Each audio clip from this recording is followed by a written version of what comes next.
Urgent ಆಗಿ ಸುದ್ದಿಗೆ ಹೋಗ್ಬೇಕು, ಅರ್ಜೆಂಟ್ ಆಗಿ ಬರ್ತಾಗಬೇಕಂದ್ರೆ ಮೊಬೈಲ್ ನೋಡಿದ್ರೆ ಈ ತರ ಆಗ್ಬಿಟ್ಟಿದ್ದೇನೆ. ಎಲ್ಲ ಪೀಸ್ ಲೈಫೇ ಓಡಂಗೆ ಆಗೋಗಿದೆ. ಏನ್ ಮಾಡ್ಬೇಕಂತ ನಮ್ಗೆ ಆಗ್ತಾನೆ ಇಲ್ಲ. ಮತ್ತೆ ಇವಾಗ ಹೆಂಗೆ ಸುದ್ದಿಗೆ ಏನ್ ಮಾಡ್ಬೇಕಂತ ಅರ್ಥ ಆಗ್ತಾ ಇಲ್ಲ. ಮೊಬೈಲ್ ನೋಡಿದ್ರೆ ಹೊರಗೋಗ್ಬಿಟ್ಟಿದೆ. ಏನನ್ನ ಮಾಡೋದು? ಆಫೀಸಿಂದ ಹೋಗ್ಲಿಪ್ಪ, ಬೇರೆ ಯಾರನ್ನ ಸಿಗ್ತಾರೆ ಕರ್ಕೊಂಡು ಹೋಗೋಣ. ಈಗ ನಿಮ್ಮದಲ್ಲೇ ತಗೊಂಡು ಬೇಗ ಬನ್ನಿ ಅಣ್ಣ, ಅರ್ಜೆಂಟ್ ಇದೆ, ಬೇಗ ಆಯ್ತು ಕೊಡ್ತೀನಿ, ಮೊಬೈಲ್ ಕೊಡ್ತೀನಿ. ನೀರು ಬನ್ನಿ ನನಗೆ ಇದೇ ಒಂದು ಟೆನ್ಷನ್ ಅಲ್ಲಿ ಇದ್ದೀನಿ. ನಾನು ಸುದ್ದಿ ಮಾಡ್ಬೇಕು, ಎಮರ್ಜೆನ್ಸಿ ಇದೆ. ಫೋನ್ ಮಾಡಿ ಇರ್ತಾ ಇದ್ದಾರೆ. ನೀವೇ ಫೋನ್ ಮಾಡಿ. ನನ್ನ ಫೋನ್ ಚೆನ್ನಾಗಿದ್ದು ಜಾಗ ಆಗಿದ್ದಾನ, ಈಗ ಹೋಗ್ಬೇಕು ನಿಜ. ನನ್ನ ಮಾತು ಪ್ಲೀಸ್ ಅರ್ಥ ಅಲ್ಲಪ್ಪ, ಜೀವ ಇದ್ರೆ ತಾನೇ ಜೀವನ. ನಿನ್ ತಲೆಗೆ ಹೆಲ್ಮೆಟ್ ಇಲ್ಲ ಅಂತಂದ್ರೆ ಏನ್ ಮಾಡ್ತೀಯಾ? ಮೊಬೈಲ್ ಹೋಗಿನೇ ಅರ್ಥ ಜೀವನ ಹೊರಟೋಗಿದೆ.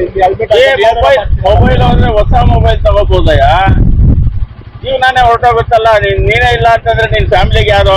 ಈಗ ನನ್ಗೆ ಎಮರ್ಜೆನ್ಸಿ ಇದೆಲ್ಲ, ಪ್ಲೀಸ್ ಅಲ್ಲ ದಯವಿಟ್ಟು. ನೀನ್ ಎಷ್ಟೇ ಎಮರ್ಜೆನ್ಸಿ ಇರ್ಲಿ, 2 ನಿಮಿಷ ಹೆಲ್ಮೆಟ್ ತಗೊಂಡ್ ಹಾಕೊಂಡು ಹೋದ್ರೆ ಆಯ್ತು. ಈಗ ಆಗ ನಾನ್ ಅವ್ರೆ ಏನಪ್ಪಾ ನಿಮ್ ಕೊಲಿಗೂ ಹೆಲ್ಮೆಟ್ ಹಾಕಯ್ಯ ಅಂತಂದ್ರೆ ಹಾಕಲ್ಲ ಅಂತಾನೆ. ಮೊಬೈಲ್ ಇದು ಹೊರಟೋಗಿದ್ದಕ್ಕೆ, ಟೆಂಪರ್ ಗ್ಲಾಸ್ ಹೊರಟೋಗಿರೋದಕ್ಕೆ ಏನೋ ಅಂತಾನೆ. ಅರ್ಥ ಮಾಡ್ಕೊಳ್ಳಿ ಪ್ಲೀಸ್. ಅರ್ಜೆಂಟ್ ಹೋಗ್ತಾ ಇದ್ದೀನಿ. ಮೋಹನ, ನಿನ್ಗೆ ಒಂದು ಅರ್ಥ ಆಗ್ತಿದ್ಯಾ?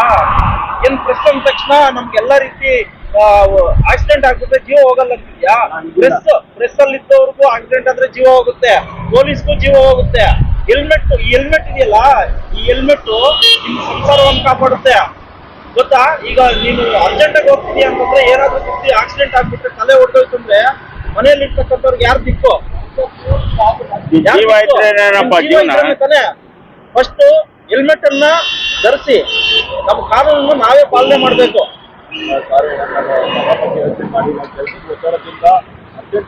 ಏನಿದ್ರೆ ಹೆಂಡತಿ ಮಕ್ಕಳನ್ನ ಎಲ್ಲ ನಾನು ಯೋಚನೆ ಮಾಡ್ಕೊಂಡೆ. ಅವ್ರಿಗೂ ಗಮನಿಸಿ ಆದ್ಮೇಲೆ ನನ್ಗೆ ಅರ್ಥ ಆಯ್ತು. ನನಗೂ ಫ್ಯಾಮಿಲಿ ಇದೆ, ನನಗೂ ಪ್ರಾಣನೇ. ಹೇಳ್ಬಿಟ್ಟು ನೀವು ಹೇಳ್ದಂಗೆ ನಾನು ಮುಂದೆ ಬರೀತೀನಿ. ಓಕೆ, ನೀನು ಧರಿಸು, ಇನ್ನೊಬ್ರಿಗೂ ಹೇಳು. ಓಕೆನಾ? ಥ್ಯಾಂಕ್ಸ್ ಅಣ್ಣ. ಓಕೆ, ನನ್ನ ಪ್ರಾಣನ ಉಳಿಸಿದ್ರೆ ನನ್ನ ಫ್ಯಾಮಿಲಿ ಪ್ರಾಣ ಎಲ್ಲ ಉಳಿಸಿದ್ದೀರ. ಓಕೆ ಅಣ್ಣ, ಸಾರಿ ಅಣ್ಣ. ನಮ್ಮ ಫ್ಯಾಮಿಲಿ ಪ್ರಾಣ ಹೆಲ್ಮೆಟ್ ಹಾಕ್ತೀನಿ ಅಣ್ಣ, ಖಂಡಿತವಾಗ್ಲೂ ಹಾಕ್ತೀನಿ. ಹೆಲ್ಮೆಟ್ ಇಲ್ಲದೆ ಈಚೆನೆ ಬರಲ್ಲ. ಓಕೆ,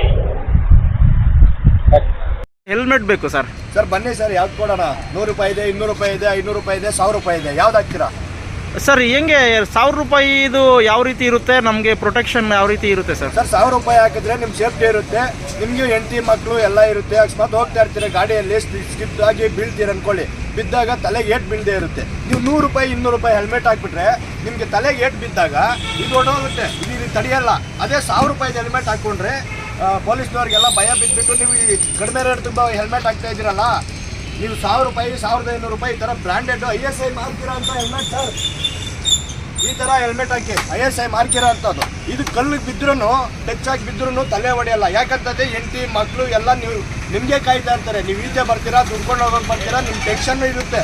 ನೀವು ನಿಮ್ಮ ಟೆನ್ಷನ್ನಲ್ಲಿ ರಸ್ತೆಯಲ್ಲಿ ಹೋಗ್ತಾ ಇರಬೇಕಾದ್ರೆ ಬೇರೆ ಅಪರಿಚಿತ ಗಾಡಿಗಳ ಯಾವ್ದಾರ ಬಂದು ಟಚ್ ಮಾಡಿದ್ರು ಸಮೇತ ನೀವು ಕೆಳಗಡೆ ಬಿದ್ದರೂ ಸಮೇತ ನಿಮ್ಮ ತಲೆಗೆ ಏಟಾಗಲ್ಲ. ಇದು ಈ ಥರದ್ದು ISI ಮಾರ್ಕ್ ಎಲ್ಲ ಇರುತ್ತೆ ನೋಡಿ. ಈ ಥರವು ತೊಗೊಂಡು ಹಾಕ್ಕೊಡಿ. ಯಾಕಂದರೆ ನೀವು ನಿಮ್ಮ ಮನೆಗೆ ದೊಡ್ಡವರಾಗಿರ್ತೀರಾ, ನಿಮ್ಮನ್ನು ನಂಬ್ಕೊಂಡು ಹೆಂಡತಿ ಮಕ್ಕಳೆಲ್ಲ ಇರ್ತಾರೆ, ಅವರಿಗೆ ಮೋಸ ಮಾಡೋದು ಬೇಡ. 1000 ರೂಪಾಯಿ ಇವತ್ತು 1000 ರೂಪಾಯಿ ನೀವು ಆಚೆ ಬಂದರೆ 1000 ದುಡಿತೀರಿ, 2000 ದುಡಿತೀರಾ, 5000 ಎಲ್ಲ ದುಡ್ಕೊತೀರಾ. ಅದೇ 1000 ರೂಪಾಯಿ ಕೊಟ್ಟು ಹೆಲ್ಮೆಟ್ ಹಾಕ್ಕೊಂಡು ನಿಮ್ಮ ಸೇಫ್ಟಿ, ನಿಮ್ಮ ಹೆಂಡತಿ ಮಕ್ಕಳನ್ನ ಜಾಗರೂಕತೆಯಿಂದ ನೋಡ್ಕೊಳ್ಳಿ ಅಂತ ಹೇಳ್ತೀವಿ ಸರ್. ಓಕೆ.